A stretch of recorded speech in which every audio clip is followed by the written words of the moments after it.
Aku merasa terheran-heran dengan diriku sendiri. Di usiaku yang sudah mencapai 40-an, mengapa aku justru merasakan kesenangan saat dipuji oleh seorang pria? Lebih aneh lagi, pujian itu membuat hatiku berbunga-bunga hingga terbawa dalam mimpi. Namun, semua perasaan itu kupendam sendiri, sebab yang memberikan pujian bukanlah Mas Wahyudi, suamiku, melainkan pria lain. Apalagi, aku adalah wanita yang selalu tampil religius dengan gamis dan hijab. Mana mungkin aku bisa bangga dengan pujian pria lain? Walau, secara diam-diam, aku pun mulai memperhatikan Hengki, pria muda yang senang sekali memuji diriku. Kadang aku bertanya-tanya dalam hati, apakah ini yang disebut puber kedua atau hanya fase menuju penuaan?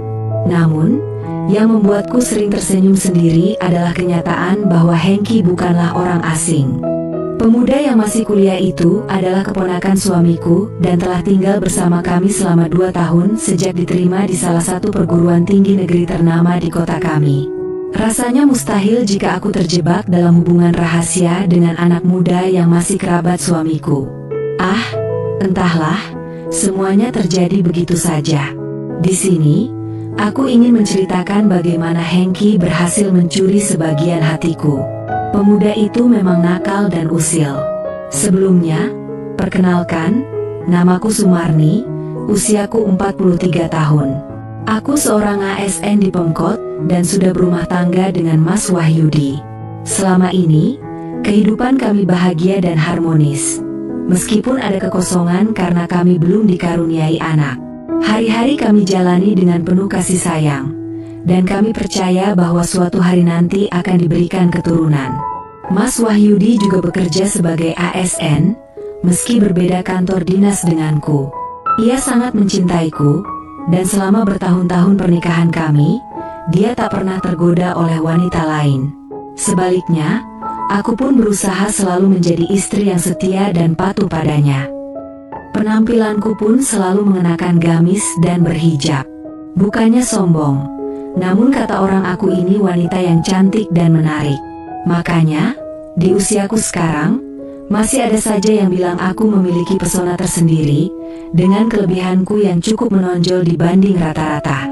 Sejak menikah dengan Mas Wahyudi, ibu mertuaku seringkali mengingatkan agar aku menjaga penampilan, jangan sampai suaminya direbut orang lain. Memang benar juga, walaupun aku mengenakan gamis dan hijab, masih ada saja lelaki yang mencoba mendekatiku. Tapi, sejak awal aku sudah berkomitmen untuk setia kepada suamiku hingga usia dan waktu memisahkan kami. Ketika aku masih di usia 30-an, banyak pria yang mencoba mendekati meskipun mereka tahu aku sudah bersuami. Ya, seperti pria pada umumnya, mereka berpikir iseng-iseng berhadiah, siapa tahu bisa mendapatkan yang mereka inginkan dariku. Dulu, ada seorang bernama Pak Tommy yang tak kalah tampan dan gagah dari suamiku. Beliau juga kaya raya, dengan harta yang melimpah. Namun, aku tak mudah tergoda, meskipun Pak Tommy melakukan berbagai cara untuk memenangkan hatiku.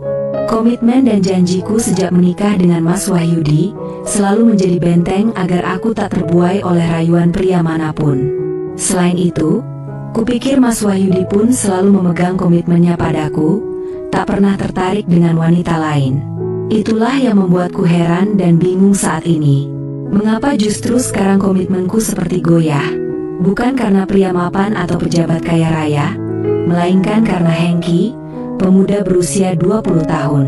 Hengki, seperti mahasiswa kebanyakan, tampilannya santai, bahkan rambutnya gondrong. Namun, dia memiliki kelebihan yang lambat laun membuatku terpesona, hingga akhirnya aku menyambut perhatiannya. Selama tinggal bersama kami, Hengki memang rajin membantu. Dia juga sudah bisa mengemudikan mobil dan sering mengantar jemputku. Dengan adanya Hengki, aku jadi tak perlu repot menyetir sendiri, karena dia selalu siap menemani dan mengantarku kemanapun aku pergi. Siang itu, setelah menjemputku di kantor dinas, aku mengajak Hengki mencari makan siang di luar, mumpung masih jam istirahat. Hengki sudah cukup akrab denganku karena sudah lama tinggal di rumah kami. Hubungan kami sudah seperti anak dan ibu sendiri. Kalau ada masalah apapun, Hengki biasa curhat padaku, meminta nasihat dan saran.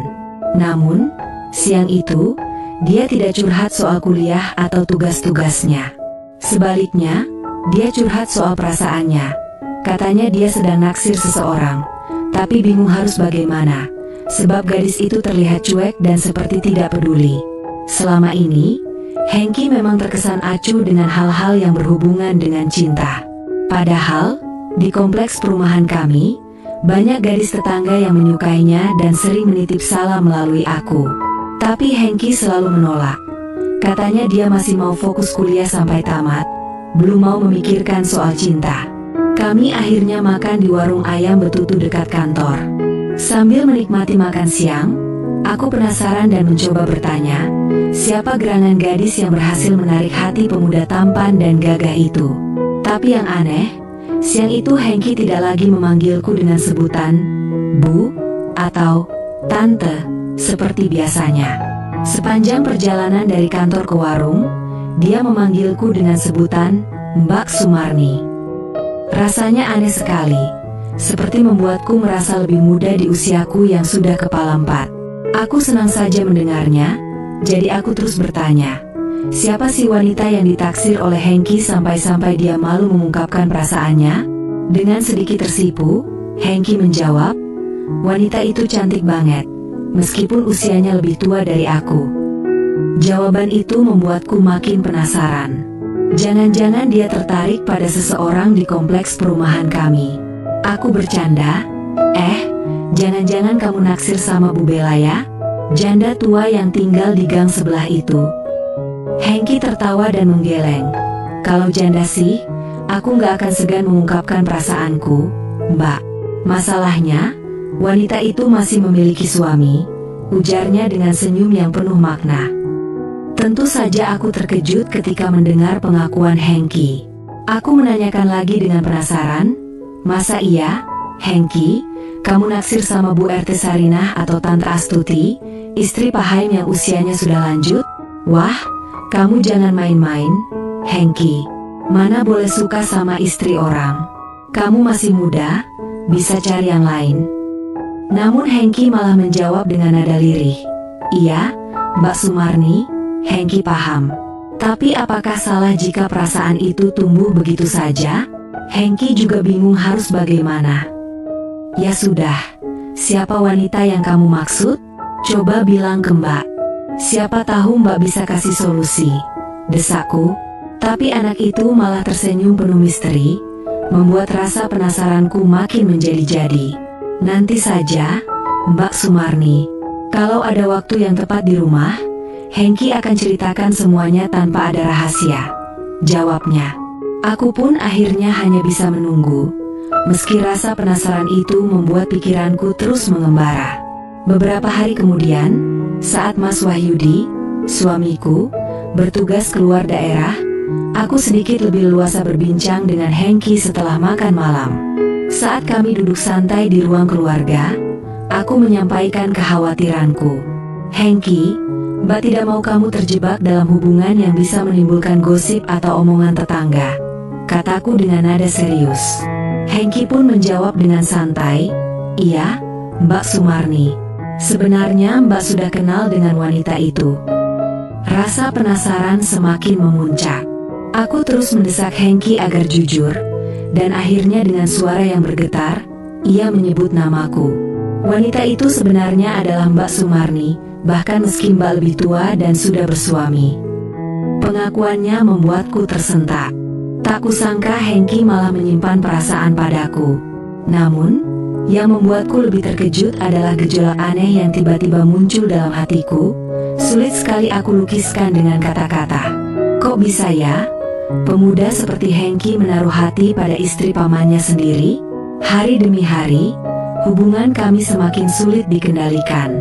Hengki yang jujur tentang perasaannya membuatku terperangkap dalam dilema. Meski aku tahu seharusnya membatasi diri, perasaan itu seperti tumbuh alami, tanpa bisa kucegah. Akhirnya, waktu berlalu, dan Hengki pun berkeluarga.